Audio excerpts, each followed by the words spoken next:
बच्चों चलते हैं क्वेश्चन नंबर 19 क्लास 9th के मेंटल मैथ में। और मैं हूं हरी सर और आप देख रहे हैं मेरा यूट्यूब चैनल चलो कदम बढ़ाए। तो बच्चों क्या कहता है ये क्वेश्चन, आइए देखते हैं। और क्वेश्चन को सोल्व करने से पहले मैं आपको बताता हूं हिंदी मीडियम के बच्चों के लिए एक अलग से चैनल है जिसका नाम है मैथ्स विद हरी सर। तो आप उसको भी सर्च कर सकते हैं, मेरी फोटो आपको वहां पर मिल जाएगी।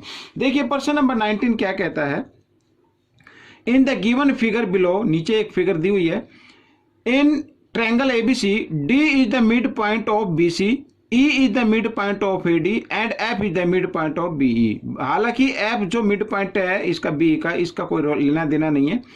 Find the ratio of area triangle BDE to the area of remaining part of the triangle. ठीक है, कंफ्यूज करने के लिए कुछ अलग से दे दिया है, तो आप इसको जरा ध्यान से देखें। बिल्कुल इजी क्वेश्चन है और इसमें से सीखकर आपको दूसरों को सिखाना जरूर है, तभी आप अच्छे से प्रैक्टिस कर पाएंगे। देखिए बच्चों, यहाँ पर सबसे पहले मैं आपको ओरली बता देता हूँ इसका आंसर क्या आएगा।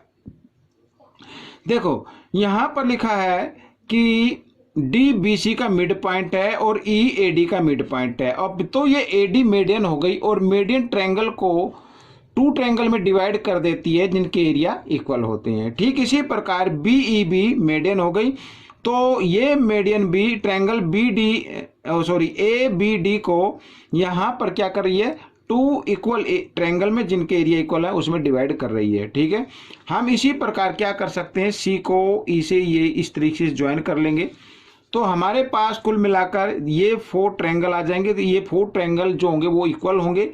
और हमें जो पूछा गया वो ये है कि ट्रायंगल बी ई डी इसका रेशो और बाकी जो रिमेनिंग पार्ट है, रिमेनिंग पार्ट में आ जाता है ए बी ई, ए सी ई और ई डी सी, इसी आ जाता है। तो इसका रेशो क्या होगा, देखो ये 1 पार्ट है तो 1 और ये बाकी इधर 3 है तो 3, तो 1:3 इसका आंसर आएगा। कैसे आएगा, आइए करना शुरू करते हैं। देखो अब मैं सीधा लिखता हूं, A D is a median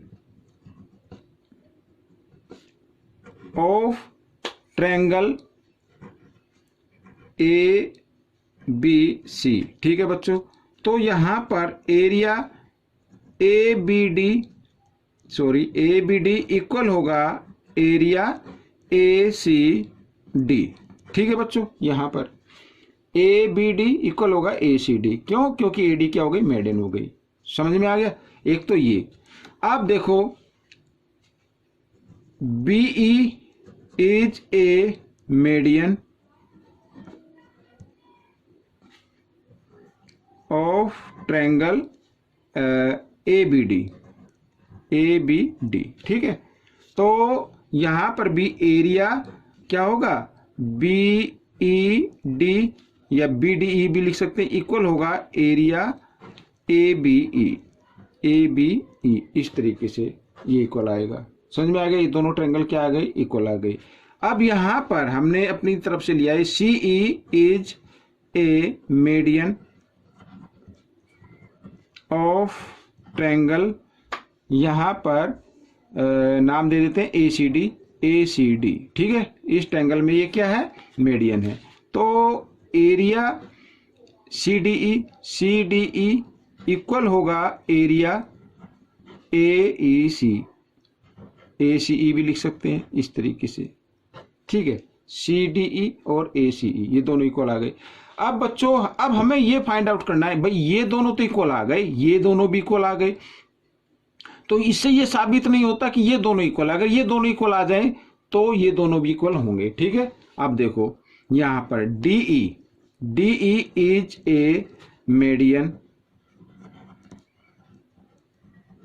of triangle, यहां पर बी ई सी, ये बी ई सी एक ट्रायंगल हो गया तो इसकी क्या हो गई, मीडियन हो गई। तो यहां पर देखो area B D E equal आएगा एरिया सी डी ई। ठीक है बच्चों, अब ये इक्वल आ गया तो इसका मतलब ये दोनों भी इक्वल होंगे। आपस में चारों ट्रायंगल क्या हैं, इक्वल हैं। तो मैं यहां पर लिख देता हूं, देयरफॉर भी लिख सकते हैं, area B D E equal है area A B E equal है एरिया ACE इक्वल है एरिया यहाँ पर CDE, इस तरीके से। ठीक है बच्चों, ये समझ में आ गया।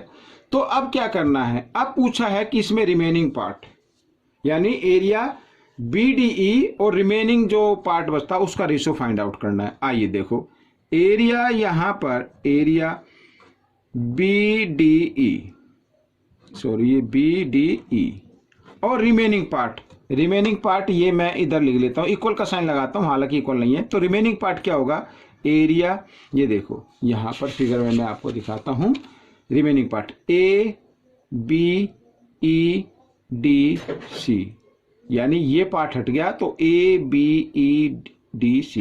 अब देखो, तो यहाँ पर जो लिखना है मेरे को वो लिखना है ABEDC, ये रिमेनिंग पार्ट आ गया। और उसी रिमेनिंग पार्ट के अंदर 3 ट्रायंगल्स आते हैं, ये वाले, ये 3 ट्रायंगल्स आते हैं।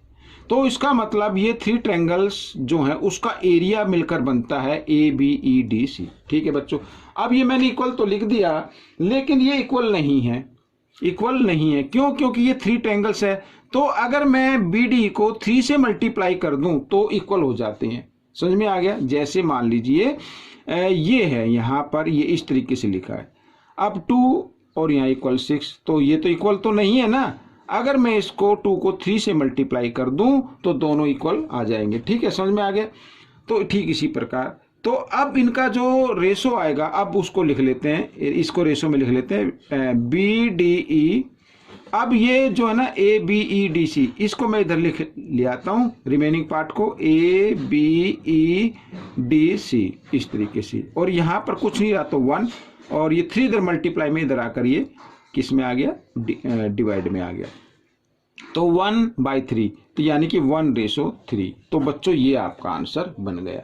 आपको ये क्वेश्चन कैसा लगा मुझे जरूर बताएं, क्योंकि मेंटली मैंने आपको बता देता इस तरीके से कर सकते हैं। अगर आपकी अच्छी प्रैक्टिस है तो आपको ये सब यहाँ पर जो मैंने सोल्व करके दिखाया है इसको करने की जरूरत नहीं है। अगर आपके कंपटीशन एग्जाम में ये आता है तो आप इसको देख के ही आंसर दे सकते हैं। ठीक है, मिलते हैं अगले भाग में, तब तक आप प्रैक्टिस करते रहे, दूसरों को जरूर सिखाते रहे। मिलते हैं अगले भाग में। Thank you.